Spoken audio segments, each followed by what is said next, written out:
Assalamu alaikum everyone. Thank you very much for joining today. We're going to start the program today with the recitation of Quran. Let's start with Salat ala Muhammad wa ala Muhammad.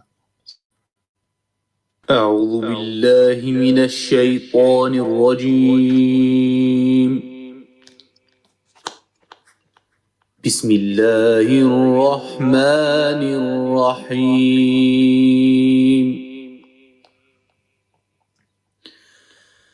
أقم الصلاة لدلوك الشمس إلى غسق الليل وقرآن الفجر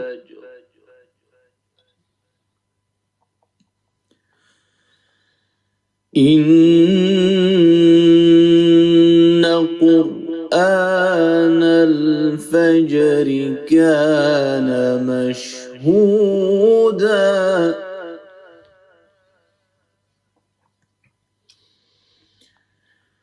ومن الليل فتهجد به نافلة لك عسى أن يبعثك ربك مقاما محمودا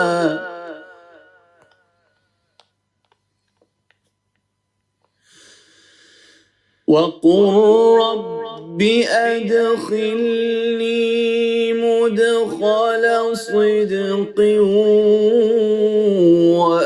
وأخرجني مخرج صدق واجعل لي من لدنك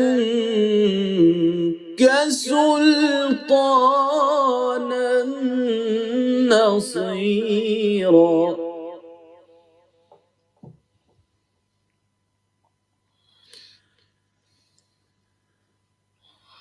وقل جاء الحق وزهق الباطل إن الباطل كان زهوقا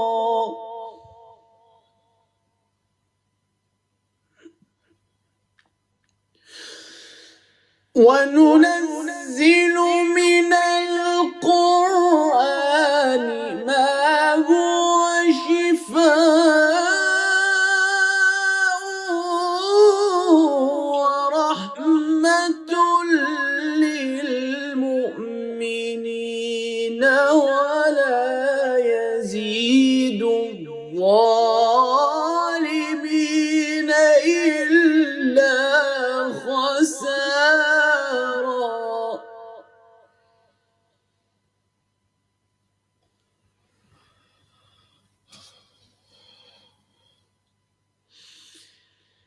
وإذا أنعمنا على الإنسان أعرض ونأى بجانبه وإذا مسه الشر كان يئوسا قل كل يعمل على شاكلته فربكم أعلم بمن هو أهدى سبيلا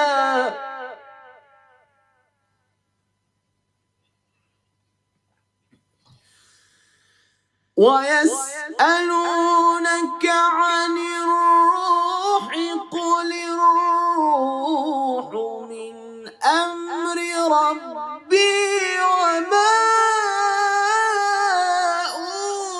أوتيتم من العلم إلا قليلا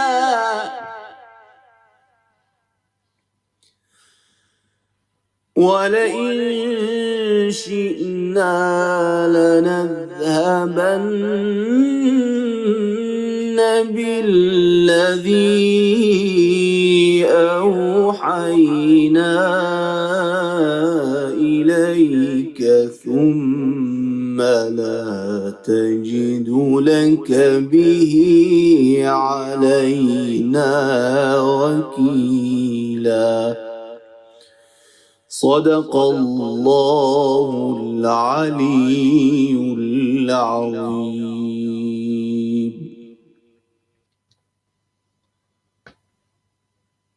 Thank you very much for that beautiful recitation.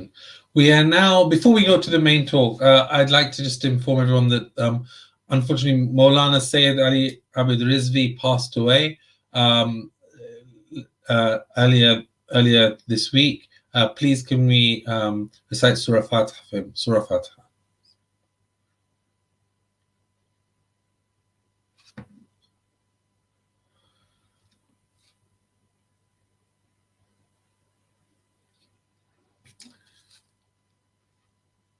And now, as we move on to the main program, we'll be celebrating the WILAADAT Imam Ali Rida alayhi salam. And to start the program, we're going to have a qasida.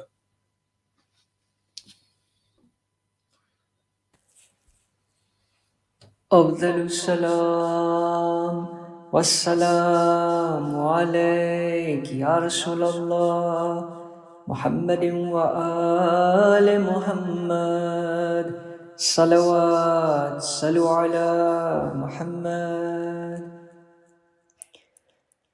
یا امام رضا یا امام رضا یا امام رضا یا امام رضا یا امام رضا یا امام رضا. ہر نفس ہر گھڑی میرے دل سے یہی آ رہی ہے صدا. یا امام رضا یا امام رضا یا امام رضا. تیری عظمت پہ بھلا کیوں نہ دلالت بنتا، شیر قالین کا کس طرح نہ زندہ ہوتا. ہے حقیقت یہی تیری مرضی میں ہی ہے خدا کی رضا. یا امام رضا یا امام رضا یا امام رضا یا امام رضا یا امام رضا یا امام رضا. غیر ممکن کو یوں ہوتے ہوئے دیکھا ممکن، جاگتی آنکھوں سے جنت میں گزارے کہیں دن. اس کو کیا ہو یقین جس نے دیکھا نہیں کبھی روضہ تیرا. یا امام رضا یا امام رضا یا امام رضا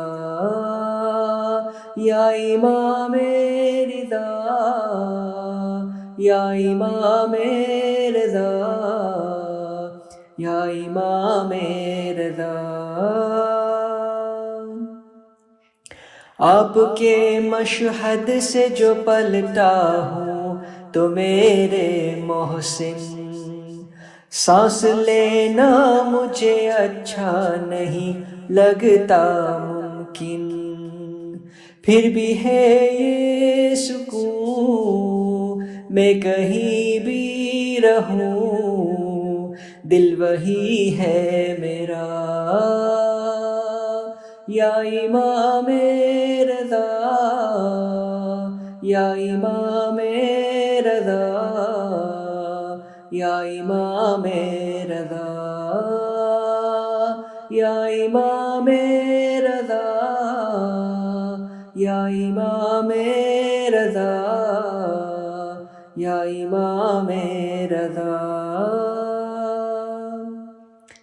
کیسے سمجھے گا زمانہ تیرے نوکر کی حدیں تیرے معروف میں بنتی ہے سمندر کی حدیں پردے طوفان کا رخ بدلتا گیا اس نے جب دی صدا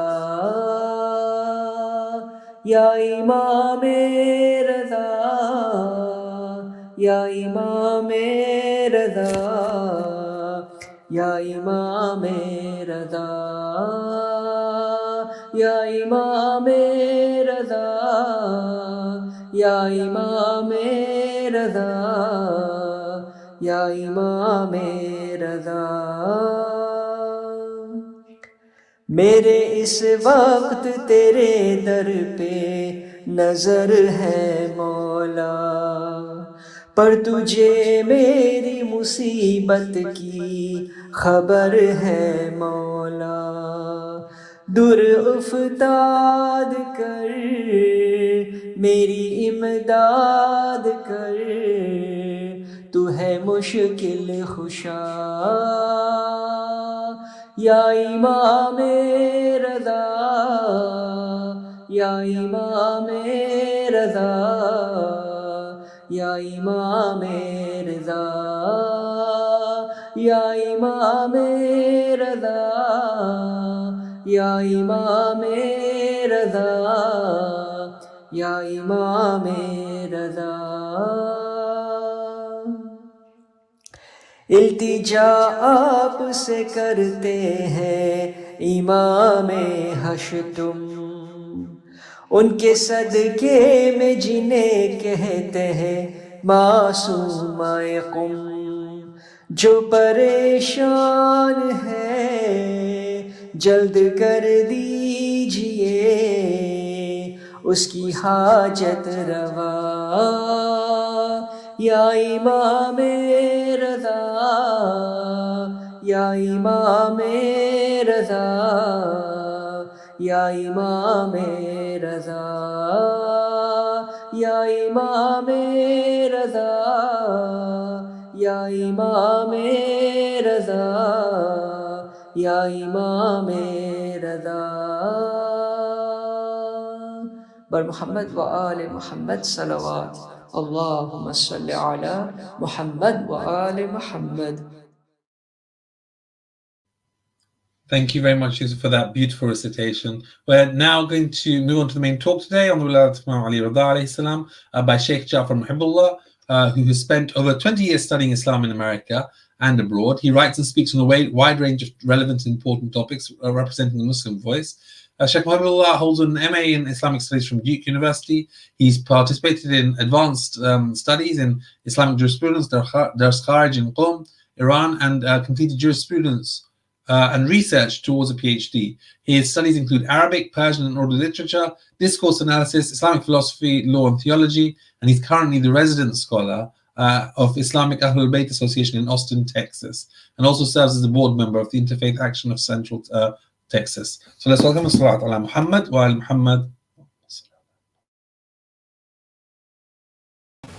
أعوذ بالله من الشيطان اللعين الرجيم بسم الله الرحمن الرحيم وبه نستعين الحمد لله الذي جعل الحمد مفتاحا لذكره وسببا للمزيد من فضله ودليلا على آلائه وعظمته ثم الصلاة والسلام على خير خلقه سيدنا ونبينا وحبيب قلوبنا أبي القاسم المصطفى محمد اللهم صل على محمد وآل محمد وعلى آله الطيبين الطاهرين المعصومين لا سيما بقية الله في الأرضين أرواحنا له فداء.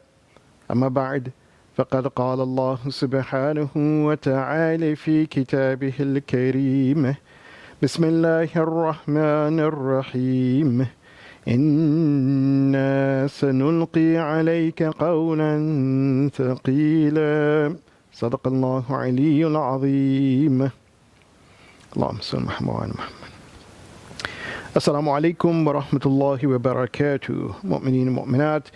First and foremost, I congratulate all of you on the auspicious occasion which we are coming to celebrate, and that is the birthday of Imam Ali ibn Musa Rida alayhi salatu wasalam, our 8th Imam, who was born on the 11th of Dhul Qa'dah. Imam Rida alayhi salatu wasalam, he was actually born a few months after the Shahadat of Imam Ja'far Sadiq alayhi salatu wasalam. However, before his birth and before the Shahadat of Imam Sadiq, the Imam, he came to his son Imam Musa Kadhim alayhi salatu wasalam, and he told Imam Musa Kadhim, so Imam Sadiq told Imam Musa Kadhim, he says, you will be giving birth, meaning your wife Khayzran or Sabiqa, she will be giving birth to Alim Ali Muhammad, to the one who is the scholar of the household of Rasulullah sallallahu alaihi wasallam. And this is a very interesting statement, particularly by Imam Ja'far Sadiq alayhi wasallam. And that's because we all know that Imam Sadiq alayhi wasallam, he continued that school that his father Imam Baqir alayhi wasallam established. And Imam Sadiq had tons of students, lots of students.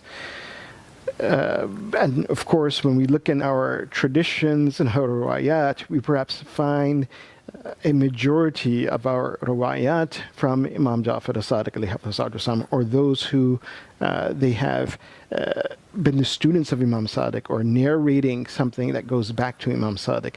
So it's very interesting that Imam Sadiq, our 6th Imam, will say about the 8th Imam, and before he's even born, that he will be the scholar of Ali Muhammad. And this is because Imam Rida alayhi wasalam, he also had a very special circumstance in which he taught the ummah. Now, of course, each and every Imam, whether it was Imam Ali alayhi wasalam, Imam Hassan, Imam Hussein, Imam Baqir alayhi wasalam, all of the Imams, they taught the Ummah. They provided education and learning for the Ummah. And each one had their own special circumstance. For example, Imam Sajjad alayhi wasalam, that he taught through his dua. So a lot of his teachings, the education that went out to the Shia, went out to the Ummah at that time, the followers, were through the dua. Now, some were very keen to that and understood that. For example, Abu Hamza Thumali, he was keen to those du'as and what they meant. And this is why Abu Hamza Thumali, he came to Imam Sajjad alayhi wasalam, and he asked him to outline the huquq, the rights that each and every person has. And we will find, if we do a in-depth study, that there is a parallel between the rights that Imam Sajjad, he wrote out or dictated to Abu Hamza Thumali, and the du'as of Sahifat al-Sajjadiyya. So when we come to Imam Ali ibn Musa Rida alayhi wasalam, he lived in a time under the Abbasid government that the school, or we're in the school of Imam Sadiq alayhi wasalam, was no longer continuing on the level that it was during the lifetime of Imam Ja'far Sadiq. In fact, during the lifetime of Imam Musa Kadhim, it pretty much dissipated. However, Ma'mun, under whom authority that Imam Rida alayhi wasalam lived, Ma'mun had established or basically build upon what his father Harun had established, and that was this Baytul Hikmah, the house of wisdom. And in this house of wisdom, in this Baytul Hikmah, Imam Rida alayhi he participated and actually engaged in discourse and dialogue with individuals who were coming from all parts of the world, with Christians, with Jews, with people who were even pagans at the time. So all over the Muslim world and also outside of the Muslim world, Imam Musa Kadhim alayhi engaged with the individuals. Likewise, the particular position that Imam Rida alayhi had during the Khilafah of Ma'mun put him in a position of what we can consider to be civilly engaged in the society at the time. So we find one aspect, one area of Imam Rida's teaching to the Ummah is he teaches us how to be socially and civilly engaged or civically engaged in the society. Among those teachings, there's one very interesting statement that Imam Rida alayhi made, and I want to share it with everyone today on this special and auspicious occasion of the birthday of Imam Rida alayhi. In this statement, the Imam, he said, خَمْسٌ مَنْ لَمْ تَكُنْ فِيهِ فَلَا تَرْجُوهُ لِشَيْءٍ مِنَ الدُّنْيَا وَالْآخِرَةِ. He said there are 5 traits, 5 qualities. And these 5 qualities that if you know that they do not exist in a person, and these 5 qualities, these 5 traits are absent in a person's qualities, their characteristics, he says, then do not seek anything of your worldly affairs or your heavenly affairs from that person. And as I begin to explain this, and we will see that it benefits us not only on a social platform, also on a civic platform. And one of the beautiful things about the statements of the Ahlul Bayt alayhim in general, and particularly with Imam Rida, whenever he made a statement, we can find that they acted upon it themselves. They're not just giving the advice, but they themselves are acting upon that advice. They are embodying that advice. So the Imam, he says, من لم تعرف الوثاقة في أرومته. This is the first thing. والكرامة في طباعته في طباعه. Second thing. والرسانة في خلقه. والنبل في نفسه. Fourth thing. والمخافة لربه. Fifth thing. So these 5 things that the Imam, he stated that if you find that they're absent in a person, then don't seek worldly affairs from him or worldly things from that person, nor divine guidance or your put your heavenly and your affairs of the hereafter in that person's hands, or even request something from that person. So the first is the person who does not have a backbone, that does not have wathaqa. So a person that you want to perhaps rely upon, whether it is dealing with your worldly affairs or even your affairs with regards to hereafter, that person has to have wathaqa, has to be wathiq. In other words, that person has to have firm roots. And we're going to explain each and every one of these. I just want to get the concept out first, and then we'll come back and we'll explain it. So that person must be wathiq or have wathaqa, have firm roots or a backbone. The second quality is that the person has to be generous. Kareem has to have this quality of karam in his nature. And so if the person does not have that karam, as the Imam is saying, he says, be wary and be warned not to approach that person for anything regarding your dunya or your akhirah. The third quality is that a person should have honorable values. That person should have honorable values. In other words, that person should have this quality of rasana fi khuluqi. The fourth thing is that person should have noble disposition, nubl. So that person should be noble in his or her disposition. And the fifth thing is that person must fear their Lord, have makhafa. Makhafata li rabbi. So if a person has these 5 qualities, then yes, you rely upon them or you request them for things regarding your worldly affairs, and you request things that are regarding your affairs of the hereafter, your heavenly or divine affairs. But if they don't, then Imam Rida alayhi wasallam, he says, be warned not to proceed on that. So that first quality, as we mentioned, is the quality of wathaqa.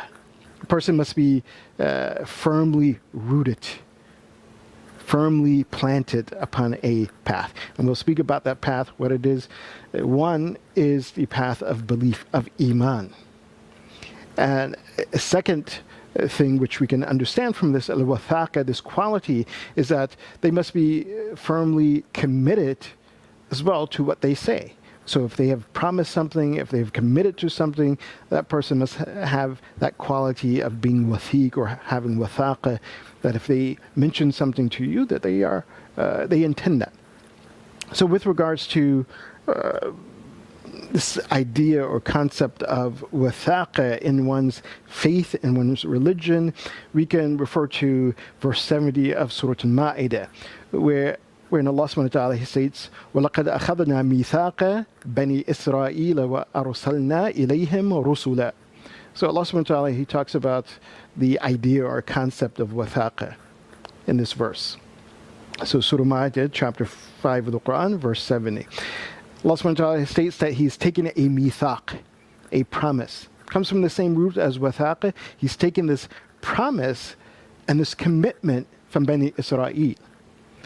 Of course, as Allah subhanahu wa ta'ala, He's speaking about the children of Israel, Bani Israel. In this particular verse, it comes in other verses as well. When Allah subhanahu wa ta'ala, He says that He's taken the mithaq, or He's taken that promise from the children of Adam, that He is the Lord. Alastu bi rabbikum as well, He asks.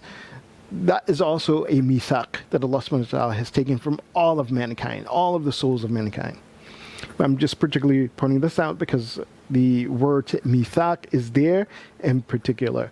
So Allah subhanahu wa ta'ala, He took this mithaq min Bani Israel wa arsalna ilayhim rusula.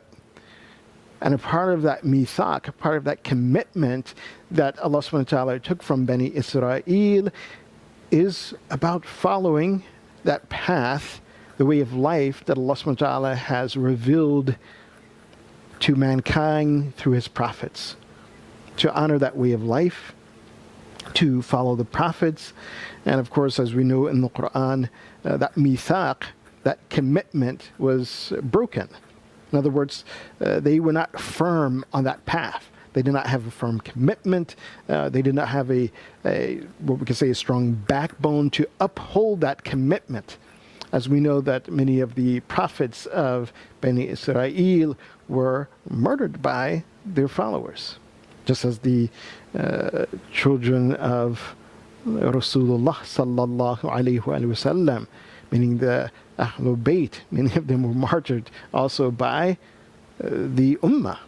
Allah subhanahu wa ta'ala took that mithaq from the Ummah, that there was no reward for this rasala illa mawaddata fil qurba, except for a love of the near ones. And of course, by all commentaries and all explanation, this would extend to the children of Rasulullah sallallahu alaihi wasallam through Fatima Zahra salam Allah alayha. So this is a mithaq which is dealing with something that you could say is spiritual, is divine, is with regards to our belief. So that is one aspect of the mithaq or wathaqa that a person should have in order to rely upon them with regards to worldly affairs and your heavenly affairs, or affairs that's dealing with your akhirah. As I mentioned as well, the idea of a person being wathiq, having a firm commitment to their statements, their words. This is something that a person should have. As Imam Ali alayhi wasallam, he stated that we are actually shackled to our words. A very beautiful statement by Imam Ali alayhi wasallam. He says that as long as you don't say anything, If you don't say anything, your speech or your basically the thoughts that you have that can be formulated into words, they're shackled to you, meaning that there's no commitment. You didn't say anything. You did not commit to anything. And so therefore, that statement, that idea is connected to you, is chained to you. But then the Imam says, but as soon as you say it, and you state it, now you're shackled to your words. That whenever you say something, now people will hold you accountable for it. And this is perhaps why Imam Rida alayhi wasallam himself, he stated that the wa'd inna wa'adna ahlul bayt. He says that whenever any member of the Ahlul Bayt, whenever we give a promise, he says, huwa daynan alayna, that this wa'ad, this promise or this statement that we've made now becomes a debt that is upon our neck. He says, and this is the same thing that Rasulullah sallallahu alaihi wasallam, he did as well. That if he made a statement, he promised something, then that promise and that statement becomes a dain. It becomes something that they are in debt to. Just as Imam Ali, he says that they are shackled to that. We find a very interesting example of this, or at least where this is something that is not the case in a person. As Imam Rida, he says, if you don't find that wathaqa in a person, he says, be careful with regards to requesting anything from that person related to your dunya, related to your akhirah. And we find this during the life of Imam Ali ibn Musa Rida alayhi wasallam, when he is actually offered the khilafah. Now, before he was offered to become the what you could say the minister or the crown prince, as some like to interpret it, that he's the wazir or Waliul Amr, crown prince. They translated that. Before that, he was actually offered the khilafah itself. That Ma'mun said, oh, I will step down, I will step aside, and you become the Khalifa. After all, the whole Abbasid movement and their uprising against the Umayyads was based on this idea and concept. They said, oh, well, we're going to place the Ahlul Bayt, alayhim afus back in their rightful position. And so Ma'mun, he said, okay, well, look, let me fulfill this. And this is because during the Khilafat of Ma'mun, this is one of the greatest challenges that he had, and that was to deal with the Shias, some of the people who are saying and claiming that they followed the Ahlul Bayt alayhim afus as there were multiple uprisings against the Abbasid Khalifa, the Khalifaship. One, they were called out, meaning the Abbasids were called out. So that you stated that you were going to put the Ahlul Bayt, the children of Fatima, back in their rightful place, but now you haven't done this. No one has done this. So Ma'mun, in order to quell the uprisings of the Shia, in order to kind of, I guess, maybe appease them so that they're not rising up against his authority, his government, he said initially he offered this khilafah to Imam Rida alayhi wasallam. And of course, when he offered this khilafah to Imam Rida alayhi wasallam, there are several things that transpired. One is that the Abbasids, those who were loyal to the Abbasid authority and government, they became unhappy. And they were like, well, if you return and you place the children of Fatima, alayhi salam, in that position, then we're going to lose out. They're going to lose their positions, their wealth, again, because they had ulterior motives to governing and making themselves comfortable, putting themselves in a comfortable position and wealthy.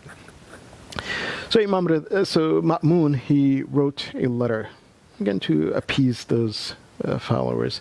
He says that, look, I offer this, but I did not pledge allegiance to Ali ibn Musa Rida. In other words, the offer in itself was an empty offer. It wasn't an offer that had any type of wathaqa, it had a confirmed commitment to it. Because if it had a firm commitment to it, then Ma'mun himself, as he offered, he said, oh, I'm the first one to pledge allegiance. So right away in his letter, he says, you know what? I offer this, but I did not pledge allegiance to Ali ibn Musa Rida. He says, however, when we discerning the affairs, and everyone knows that there's no one who on the face of the earth who is more learned than he is, more clear in their merit and their piety, no one more closer to Allah subhanahu wa ta'ala on the earth than Ali ibn Musa Rida. So on one hand, he's praising Imam Rida alayhi wasallam, but and offering this khilafah. But on the other hand, that offer is empty. And of course, Imam Rida alayhi wasallam, he knew the real reason for which Ma'mun was offering this khilafah, and so the Imam, he refused.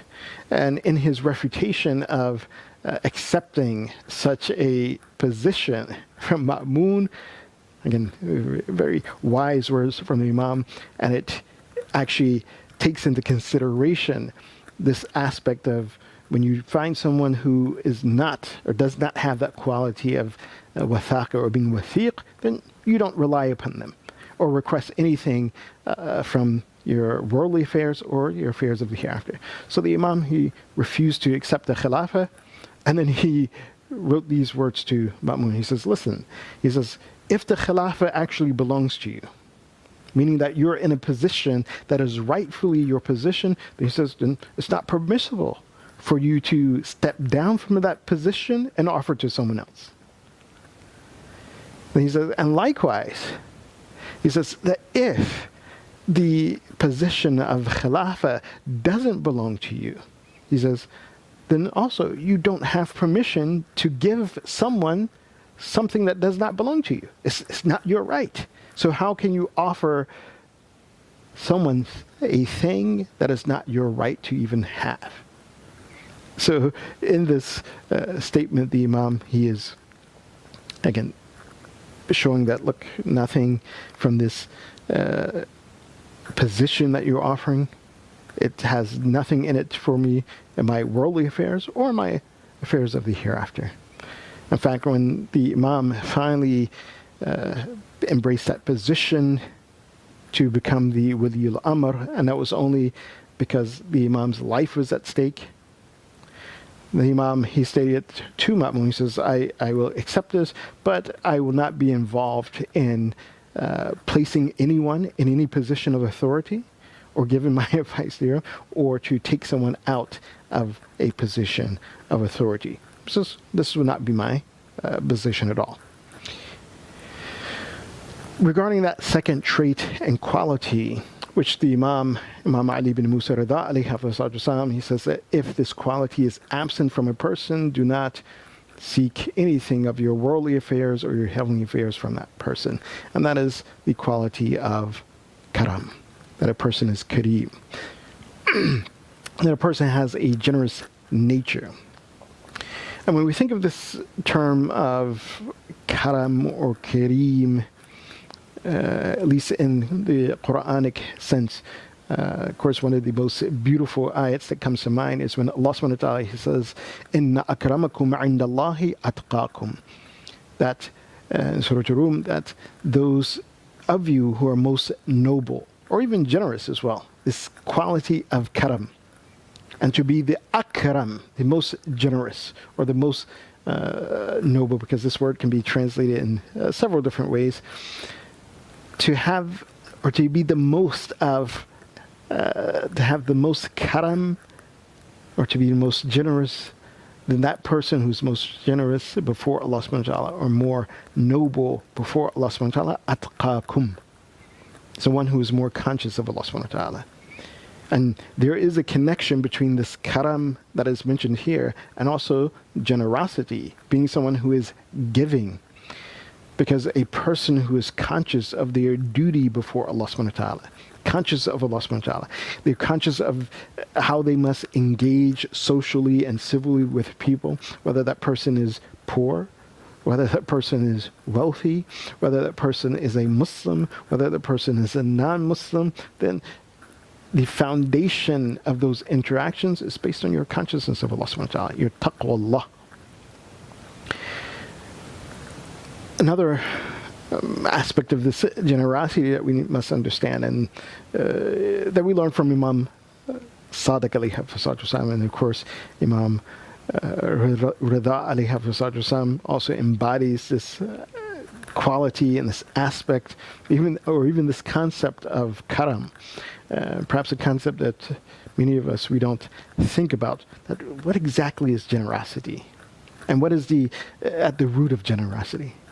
So it has been attributed to Imam Ja'far Sadiq alayhi wasallam that the Imam says, "Al-karam huwa tarku ma la yughnik." So to have this quality of being kareem, of being generous, is to part ways with that which doesn't make you wealthy. This is very wise words.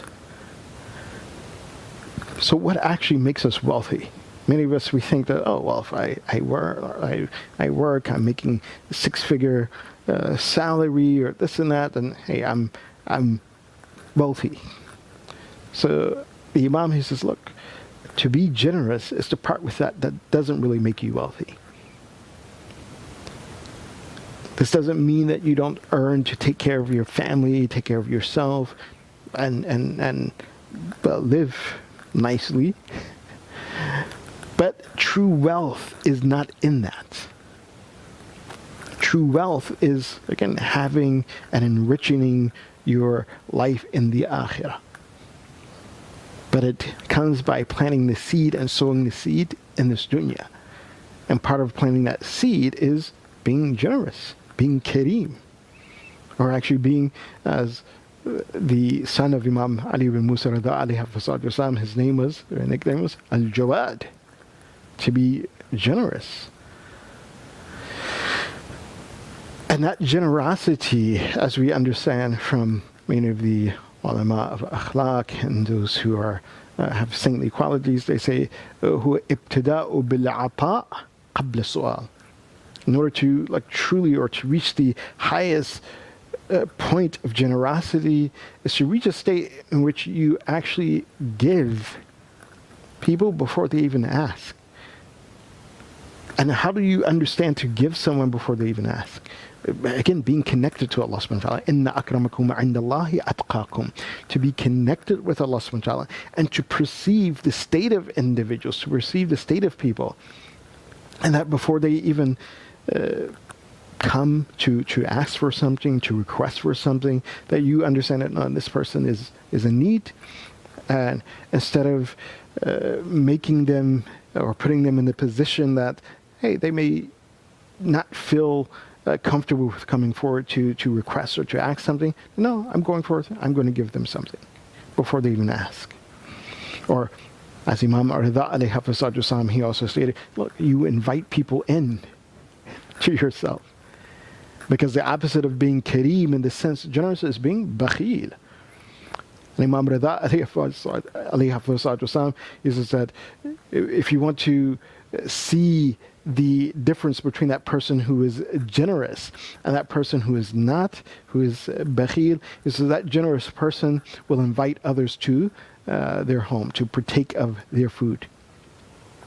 And that way, or actually, it's the other way around. He says the generous person will partake of others' food, meaning that if they're invited to eat with someone, then they will accept that invitation. Doesn't make a difference who that person is. They can be a person who is wealthy on your same economic status, or someone who is on a less economic status. It's just that if you're invited to eat a meal with that person, the generous person actually goes and eats with them. And he does so knowing that, oh, I'm comfortable with eating with this person, and I'm comfortable also with inviting this person to come and eat with me, to share a meal with me, that I host this individual, this person. Whereas the person who is miserly and bakhil is just this person, whenever people request him to come and to eat with them, he refuses to eat with them.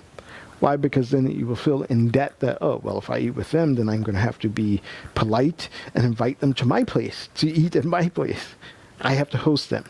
So Imam Rida, he says that this is the difference between them. And just one last story about this generosity, because as we said, generosity is to give someone before they even ask, to be aware of people, be aware of the people around you, be aware of their state, because not everyone will always profess their needs. But if you are conscious of Allah subhanahu wa ta'ala, you're aware of the people who are around you, then you're able to give and help them even if they don't request. As Imam Ali bin Musa Rida alayhi hafizahullah once did in a jalasa, in a meeting that he had, one individual came in, took a long journey to get to see Imam Ali bin Musa Rida alayhi hafizahullah. When the person entered, according to the narration, he says that he was really thirsty, but he didn't want to ask for water. Imam was in the middle of speaking, talking to people. He was parched, and he was like, oh, only if he had some water. So Imam Rida alayhi hafizahullah can seeing this person, knowing that he's come from a long journey. At one point, Imam Rida alayhi hafizahullah, he requested one of the servants to bring water. And so he brought water. Imam Rida, he poured water, he drank some, then he had poured more water, and he offered it to this individual before he even asked for the water. But this is being aware and conscious of Allah subhanahu wa ta'ala, and your duty to people, responsibility to people, and being aware of just simply the people who are around you, so that you can engage properly with them in that social setting. The third quality, which Imam Rida alayhi hafizahullah, he mentions regarding that if a person has this quality, yes, no problem. You engage with them, request from them your worldly affairs, request from them your affairs in hereafter, but if they don't, then be careful of this. The Imam says this quality of rasana. And he says, rasana fi khuluqi. So, to have honorable values. Now, this particular word is a very interesting word. It's not found in many narrations, and perhaps many may not be familiar with it. I myself just looking at that, what exactly is this rasana? The meaning of this word is very vast. This is why I translate it as honorable values. So rasana comes in a meaning of gracefulness. So a person should be graceful, a person should be steady, firm, a person should be sensible. These are all the meanings of rasana. Graceful, steady, sensible, and wise. Now, the word itself, although it does not come in the Qur'an itself, but one of the mufassirin, the commentators on the Qur'an, he uses this word in order to explain an idea or concept that Allah subhanahu wa ta'ala, he puts forth in the Qur'an. And that is in verse 5 of Surah Al-Muzammil. So chapter 73 of the Quran, verse 5, when Allah subhanahu wa ta'ala, he says, Inna sanulqi alayka qawlan thaqila. Allah subhanahu wa ta'ala tells the Prophet, he says that we will reveal to you and we will send down to you qawlan thaqila, a very weighty word. So as we said, that rasana, it means to be steady, it means to be weighty as well, it means to be wise. So this weighty word that Allah subhanahu wa ta'ala sent down, the revelation from Allah subhanahu wa ta'ala, and when we study it, it in itself is graceful. The way Allah subhanahu wa ta'ala presents the ideas and concepts in the Quran, the ideas and the concepts in the Quran, and the guidance that Allah subhanahu wa ta'ala has given in the Quran is all with hikmah. As Allah subhanahu wa ta'ala, he also tells us, Jadilhum bil maw'idati wal hikmah, to again present and to engage with people with advice and with hikmah.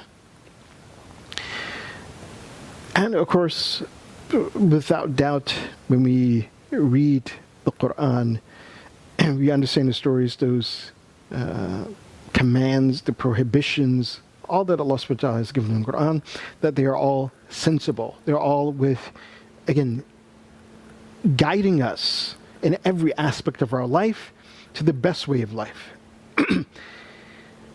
This rasana, this quality of rasana, because what is important here to understand not only this quality, but understand how does one instill this quality in themselves, and in fact also how to assess whether a person has this quality of rasana or not. The first way of perhaps instilling this quality in ourselves, or maybe testing to see if others have this quality of rasana, so that we can know that whether we are okay with relying upon them or requesting from them something that's dealing with our worldly affairs or our heavenly, divinely affairs or affairs of the hereafter. So it comes first with self-evaluation. And as Imam Ali alayhi wasallam, he says, razanat aqli, or razanat al-aql. So this, you could say, soundness of intellect, which is almost a synonym for rasana. So the soundness of intellect is found in a person who basically evaluates himself. So the actual tradition where the Imam, he states this, he says that you will know the soundness of a person's intellect when you see that person first and foremost finding fault with their own selves. In other words, that person is self-evaluating, is not looking for faults in others, not looking at other people's shortcomings, but looking at their own selves and seeing where they can improve themselves, where they can improve their relationship with Allah subhanahu wa ta'ala, where they can improve their own akhlaq, where they can improve their own manner of engaging with others. So the Imam, he says that this is the evidence of a person's sound intellect. And this is something if we assess the du'as of Ahlul Bayt alayhim afdalus salatu wassalam, and many of their du'as, we see this, that they are introspective, that they are evaluating themselves and their connection with Allah subhanahu wa ta'ala. Although, again, no one has a greater connection to Allah subhanahu wa ta'ala than they do. But yet they are constantly trying to improve their relationship with Allah subhanahu wa ta'ala and making that connection stronger and stronger. The second aspect of gaining this quality of rasana, as we mentioned, it is to be or to have wisdom, to be wise, and to be sensible. So we can find it in a person's action. And what aspect of the action? If they are people, and of course if we want to gain this quality as well, then we should learn to live with those who we must. So if you find a person who lives with those individuals that they must live with, then we can see that in their actions, they are very sensible individuals. They are wise in their action, wise in how they interact socially and civically. And this comes from a statement where Rasulullah sallallahu alaihi wasallam, he stated, "Laysa bihakimin." So that person is not wise. Again, in order to be or have this quality of rasana, you have to be wise. He says, "Laysa bihakimin man lam yu'ashir bil ma'rufi man la budda lahu min mu'ashiratihi hatta yaj'al Allahu lahu min dhalika makhraja." So he says that person is not wise who does not learn how to live, or who does not live in harmony or in good faith, bil ma'ruf, with that person that they must live with.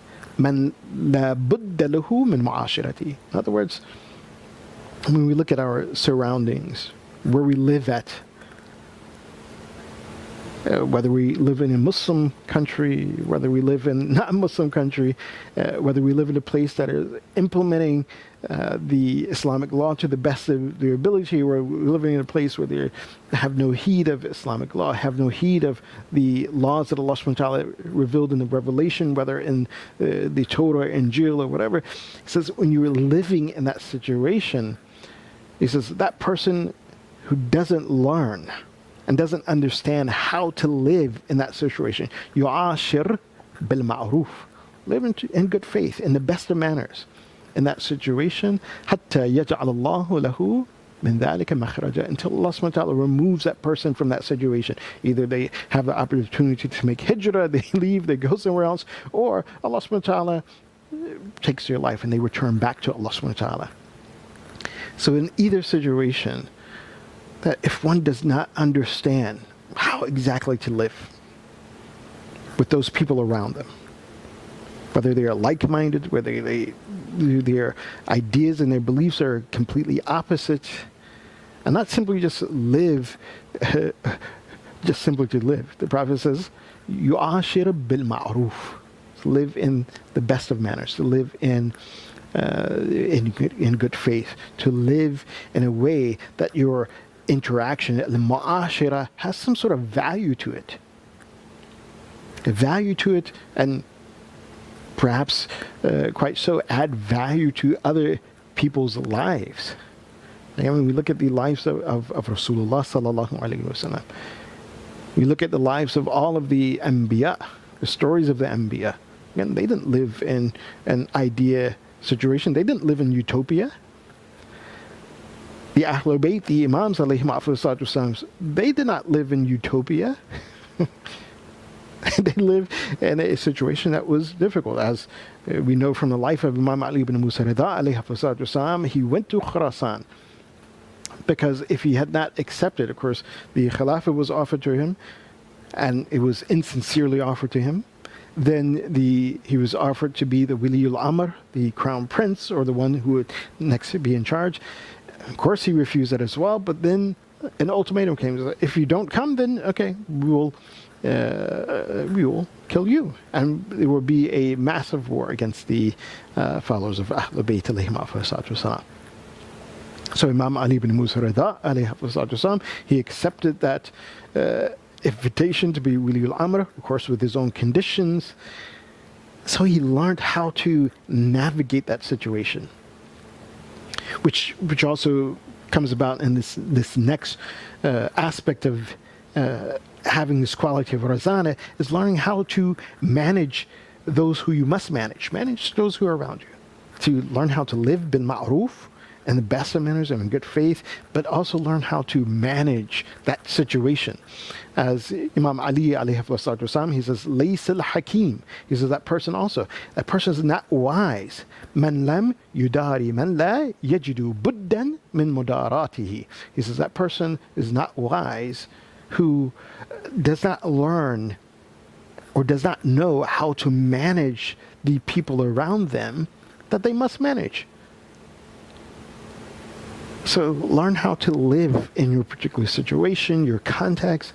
And so that person who understands that, and just to give a very pragmatic example for all of us, is to understand the lives of Ahlul Bayt alayhim afdalus salam, and learn how to apply their lives to our particular circumstance. Are we living in a situation which is like the situation of Amir al-Mu'mineen Ali ibn Abi Talib, or a situation like Rasulullah, or a situation like Imam Hussein? Are we living in a situation like Imam Rida alayhi afdalus salam? What is that situation that we're living in?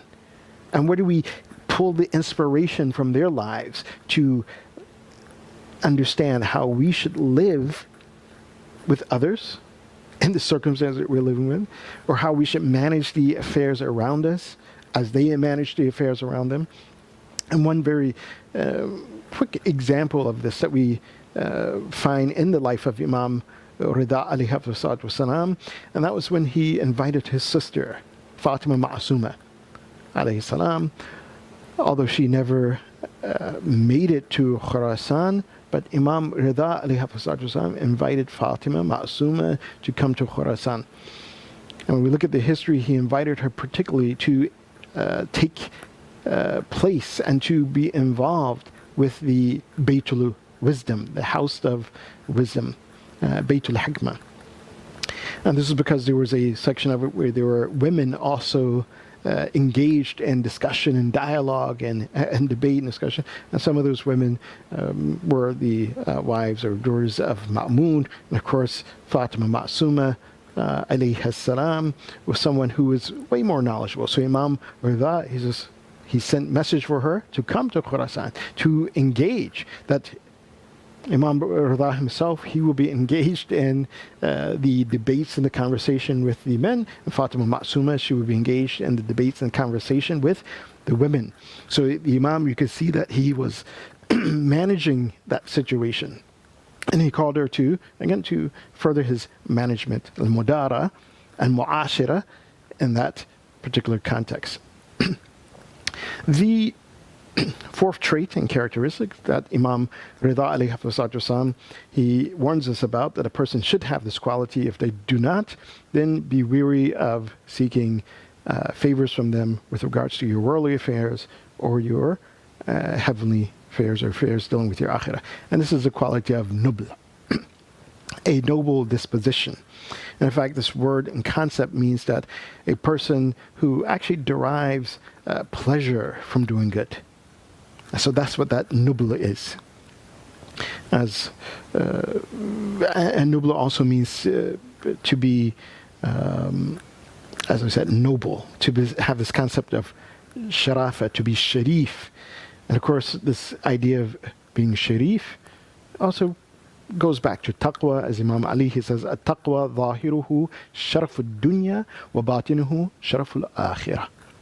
So this quality and disposition of nubl, of nobility, and to be sharif is not one that is referring to a person's status based on their wealth, or status based on their family situation or ties. And of course, in the eyes of many, and even historically, you say, oh, well, who are the nobles?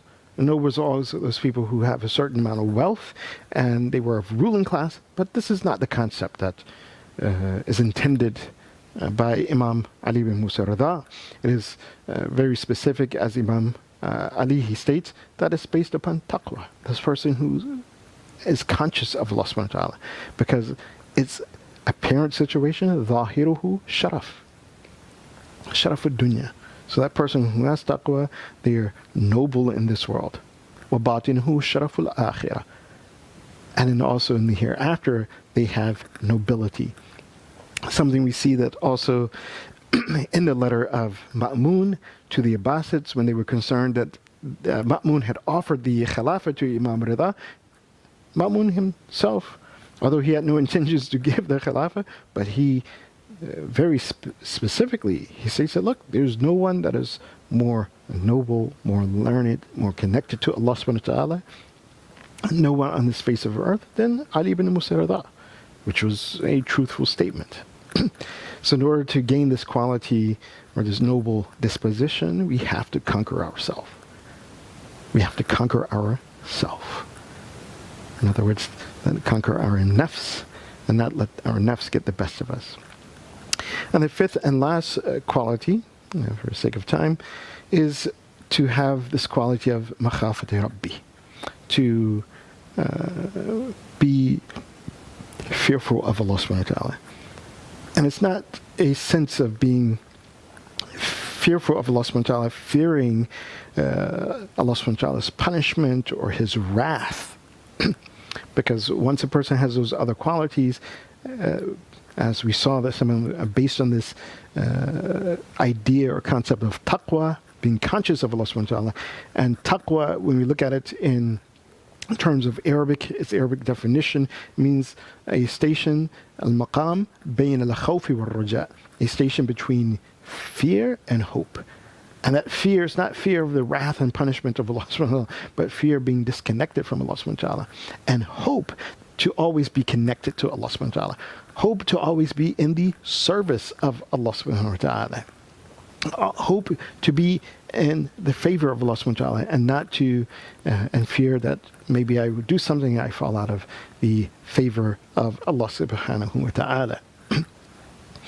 And we see this very beautifully in one of the du'as of Imam Ali ibn Musa Rida alayhi wasallam.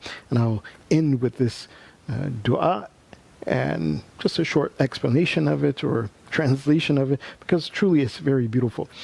Particularly when we look at the position that Imam Ali ibn Musa Rida alayhi wasallam had socially and civically, and how he understood and perceived that task that he had undertook and what he was doing. Quite often he would also mention that the position that he's in was similar to the position that Nabi Yusuf alayhi salam was also in. When Nabi Yusuf, he was working among the fara'ina, among the pharaohs.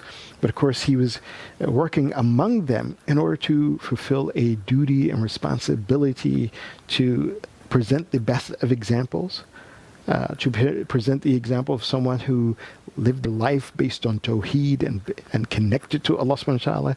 That in that position he is trying to guide them towards haqq, towards truth. So Imam Ali bin Musa Rida alayhi in a dua for the Imam Zaman. And this is a dua that Imam Rida alayhi is making for, again, his grandson that will come, great-grandson, Imam Zaman. Because Imam Rida alayhi even in making this dua, from the some of the words that he states in this dua that I'm going to share with you, it is very clear to him that, yes, I'm in this position where I am socially and civically engaged in a society, but this would not be the time in which truth will come out and it will prevail over falsehood. This will come later. But nonetheless, while he's in this position, he must do his duty, do his best to present what is right, to dispel what is wrong, to expose the falsehood, and advocate for what is right, to advocate for justice, and to advocate against injustice. So the Imam, he states in this dua, he calls out to Allah subhanahu wa ta'ala, وَجَعَلْنَا مِمَّنْ تَنْتَصِرُ بِهِ لِدِينَكَ, that, oh Allah, make me among those individuals who serve and who help your religion, your faith, your way of life, the way of life that you have revealed in the Qur'an, that way of life that you have shown through the actions of Muhammad wa Ali Muhammad, through the Prophet Muhammad sallallahu alaihi wasallam, and through Imam Ali, the Imams up until Imam Ali bin Musa Rida. So he's asking Allah for this assistance, that, oh, make me among those who are serving your faith.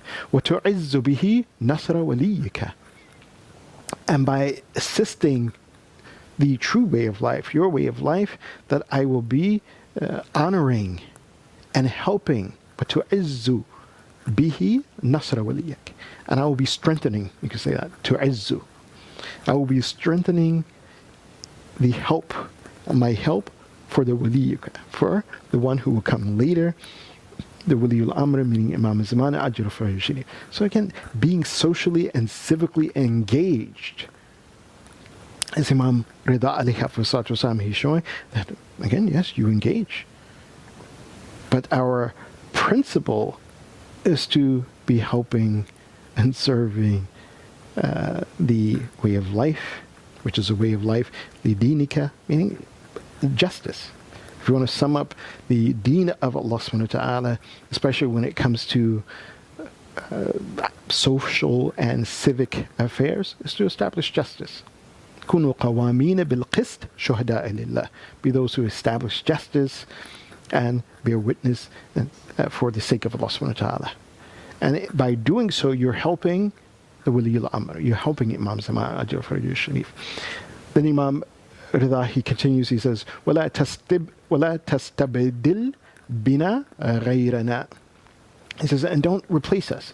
Meaning that if I fail to help and to serve and to just lay the foundation for justice and what is right, if I fail to do this, then Allah subhanahu wa ta'ala, you may change me. You may remove me from this position of helping your deen, from this position of helping justice, from helping that way of life which you have revealed to your prophets, you revealed to mankind. وَلَا تَسْتَبْدِلْ بِنَا غَيْرِنَا فَإِنَّ إِسْتِبْدَالَكَ بِنَا غَيْرِنَا عَلَيْكَ يَسِيرٌ. This is because this is very easy for you. It's very easy for you to change us, to take us out of this position of we're in that position, we're able to help, we're able to assist justice and establishing justice, but because we've failed to do so, then yes, very easily you can remove us from that. وَهُوَ عَلَيْنَا عَصِيرٌ. But the Imam, he says that, yes, Allah, while you are able to remove us from that position, it is easy for you, but it is difficult upon us. وَهُوَ عَلَيْنَا عَصِيرٌ. In other words, that if we understand that Allah subhanahu wa ta'ala has taken us out of that position to be a symbol of good and righteousness, a symbol of justice, an advocate of justice, so that others can also begin to walk in that path of justice, of righteousness, then we should understand it as something that's very weighty, but it's very difficult. That I didn't fulfill my duty socially or civically. But to change us, it's easy for Allah subhanahu wa ta'ala. But we should understand that as something very difficult for ourselves, because it is a point in which we have not lived up to what our responsibility and duties were, civically or socially. And he ends, إِنَّكَ عَلَىٰ كُلِّ شَيْءٍ قَدِيرٍ. And of course, Allah, you are all-powerful, that you have authority over everything. Alhamdulillah Rabbil Alameen. Wa akhir da'wana Alhamdulillah Rabbil Alameen. And in the end, I just ask Allah subhanahu wa ta'ala for tawfiq, for success to learn these beautiful lessons from Ahlul Bayt alayhim afdal wasalam, and particularly this lesson from Ali bin Musa Rida alayhi afdal wasalam, how to be socially and civically engaged, and who are those individuals that we should have around us that we can rely upon in giving us whether sound advice or guidance, or people that we can rely upon with regards to our worldly affairs and also our heavenly affairs, affairs that are related to our akhirah. And I pray that Allah subhanahu wa ta'ala, He hasten the reappearance of Imam Zaman, make us among the helpers and his helpers and companions, those who are helping to establish justice before his coming, and inshallah during his coming, that we are also alive when he reappears. Bismillahir Rahmanir Rahim. Allahumma ighfir dhunubana wastur ayubana waqdi hawaijana washfi maradana warham amwatana wa'ajjil faraj maulana sahib al-asr wa zaman waj'alna min a'wanihi wa ansarihi wal mustashirin bayna yadayhi wa tahta liwa'i bihaqq Muhammad wa alihi at-tahirin. Allahumma salli ala Muhammad wa ali Muhammad. Wassalamu alaikum wa rahmatullahi wa barakatuh. Thank you very much for that, for the talk, and for your explanation today. We do have some time for a short period of time for Q&A. Maghrib is approaching, and we have an announcement to make before as well. So, just firstly, Shaykh, are you there? Yeah, perfect. Yes. Assalamu alaikum wa rahmatullah. Can you hear me? Perfectly. Thank you very much. Okay, great. So the first question that's come through is, what do we learn from his sister Masuma and her demonstration of leadership and public participation? That's a very, very good question. I think that as I mentioned before in some of the speeches, that the reason why Fatima Masuma, she left from Medina coming towards Khurasan, unfortunately she died in the route, and she was buried in Qom. The reason being is because Imam Rida alayhi wasallam wanted her to come to Khurasan and to participate in the Baytul Hikmah and the House of Wisdom, because that House of Wisdom, we hear a lot about the debates and discussions of Imam Rida alayhi wasallam with other individuals who are coming from different parts of the world. But there were women who are also studying and discussing various issues on from theology to science and these type of things. So he wanted Fatima Masuma to also come and to participate in that. So we see that, one, her willingness to come, like I said, unfortunately she passed away beforehand, shows that there was engagement. And it also shows that the Imams wanted women such as Fatima Masuma, women who are pious and good examples to engage civically and as well as socially in society. Thank you very much. The next question is about Imam Ali Rida's political leadership in comparison to other Imams. So the question is, how do we compare Imam Ali Rida's political participation compared to other imams? Do you think it was just due to different situations, or do you think their approach was different, albeit similarly acceptable? Again, very good question. And I think that this answer does come through the hadith of Ahlul Bayt, alayhim afdalus wasalam, where there's one hadith, I believe it was Imam Sadiq alayhi salatu wasalam. I don't recall at the very moment, but he said that had Imam Hassan been in the place or in a time situation of Imam Hussein alayhi afdalus wasalam, he would have done the same thing. And likewise, if Imam Hussein was in the situation that Imam Hassan was, that Imam Hussein would have done the same thing, made peace. So there is a consistency between the position of the Ahlul Bayt politically, and if you want to sum up what that position is, as I mentioned in the speech, is justice, to establish justice, to advocate for justice, to live up to that verse where Allah subhanahu wa ta'ala, He commands that the believers, كُونُوا قَوَامِينَ بِالْقِسْطِ, to be those who establish justice, even if it's one aspect. So all of the imams, this was their political position, and this is also why they were shaheed. Now, the opportunity, their social context, it pretty much determined how, you could say, visibly they were engaged or not. And let me just give you one example before I end. If we look at Imam Zainul Abidin alayhi salatu wasalam, you see, okay, well, what is his political engagement or social engagement? Some may think that, okay, yes, in Karbala, thereafter being imprisoned in Sham, and after that, he's engaged in dua. But if we pay attention to the duas of Imam Zainul Abidin, we will understand that he was very much engaged in the society and pushing forth for justice.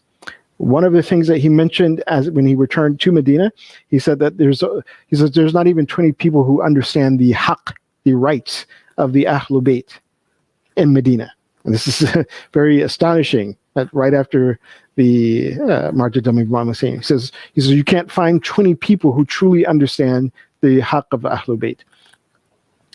So this leads us to, if we do an in-depth study of the Sayfatul Sajjadiyya, we see almost in every dua, in multiple places, beginning and in the middle, there's constant salawats throughout the duas. And if we understand why is the Imam doing this, because at that time, everyone knew that the duas of Imam Zainul Abidin would be answered. And each and every moment, he's reminding people of the rights of Ahlul Bayt. In fact, the Risalatul Hukuk of Imam Zainul Abidin, that's sometimes attached to the back of the Sayfatul Sajjadiyya, it was a trees of rights that one of the students, one of the companions of Imam Zainul Abidin, he actually requested Imam Zainul Abidin to write for us the rights. What are the rights? So Imam Zainul Abidin dictated the rights, starting with the rights of Allah, going to the rights of our hands, our bodies, and then the rights between people, ruler and citizens, rights of student and teacher, parents. All of these things which, not only deals with a personal relationship with Allah subhanahu wa ta'ala, but also socially. And this comes from a student, Abu Hamza Thumali, who understood that, look, the du'as of Imam Zainul Abidin, while they are definitely connecting us to Allah subhanahu wa ta'ala, but they're also outlining for us the parameters for which we can establish justice. Because when you talk about the rights of people, rights of a ruler and his subjects or citizens, the rights between individuals doing business or trade or all these type of things, it is social and political. And so these things are definitely connected into du'as. Abu Hamza al-Thumali, he did us a favor because he understood this, and he requested the Imam that, okay, give us the hukuk. Because every single thing that is in that hukuk, Risalat al-Hukuk, treaties of rights, we can find it in the du'as of Imam Zainul Abidin. So they were all politically and socially engaged. It's only the time period that they lived in which kind of determined to what extent and their methodology. So, thank you so much. And final question in the last second. Do you believe that the emphasis on the Imam alayhi salam is due to the fact that he happens to be buried in Iran, or do you think there are other reasons why he seems to get significant interest from members of the Shia community? So that's a very good question, and I would say Allahu Alam, Allah knows best. But all of our imams are, and all of the Ma'sumin, from the Prophet to Fatima to Zahra, to Imam Ali, all the way to Imam Zaman, they require their due respect and attention. And as I said, there is, it behooves us to learn and study their history and their seerah, and understand how we can apply their lifestyle to our particular time. To understand, well, hey, are we living in a social political context which is like the Prophet, or like Imam Ali, or like Imam Hassan, Imam Hussein, or like Imam Rida, or like Imam Sadiq? So the important thing is to kind of read and understand the life of all of the Ahlul Bayt, and understand how they were implementing the Quran and the Sunnah of Rasulullah sallallahu alaihi wasallam in their time. But that means that we also have to understand the historical and the social, political context in which they live, so that we can see that, is our particular situation reflecting theirs? And then we move forward. Now, of course, some may highlight the life of certain imams, but inshallah, perhaps they have a certain affinity to the imams, a particular imam, and they may highlight their seerah. But in either case, we should really study all of the history of the prophets and the imams, alayhim afsatu wasalam, and Fatima Zahra, salamu alayha. Thank you so much for your talk and your opportunity, your answering the questions. It's a real pleasure and a real honor that we've had to have you today, and all the way from Texas, from America. Inshallah, the first of many times to have the opportunity to listen to you, inshallah. And we just before Maghrib, just a quick announcement. I think please can I? It's my great pleasure to announce the engagement of Mazhar Ali and Fatima, Mazhar Ali son of Mahbub and Farhan Ghulam Hussain, and Fatima, daughter of Mukhtar Mansour Manji. Fatima is a regular at Mahfal Ali, and it is a great pleasure and honor to have the opportunity of announcing the engagement today. Those who would like to wish them in person can join the Zoom channel, so please do join Zoom, and Iqbal Uncle will be saying a few words there. So thank you very much for today, and it is now Maghrib time, so we will end the program now. Thank you very much. Assalamu alaikum wa rahmatullahi wa barakatuh. Wa alaikum assalam wa rahmatullahi wa barakatuh.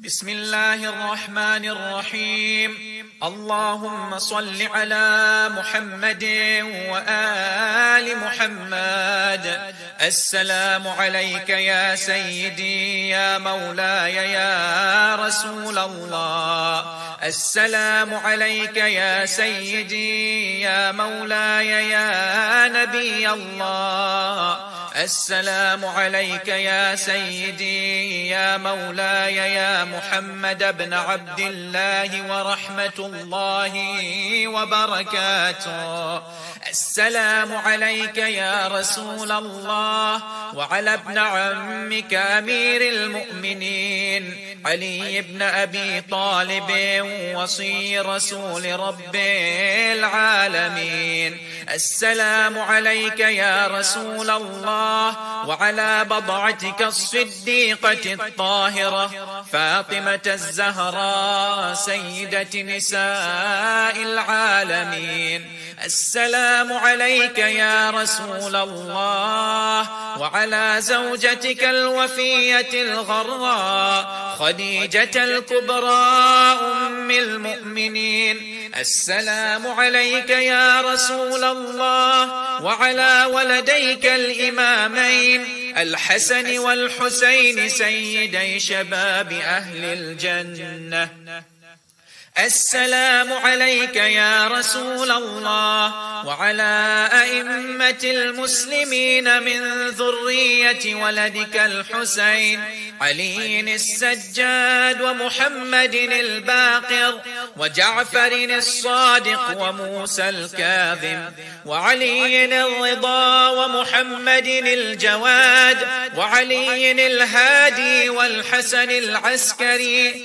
والحجة بن الحسن المهدي. السلام عليك يا سيدي يا مولاي يا صاحب الزمان، عجل الله تعالى فرجك وسهل الله مخرجك وظهورك وجعلنا الله من أنصارك وأعوانك والمستشهدين بين يديك. بسم الله الرحمن الرحيم.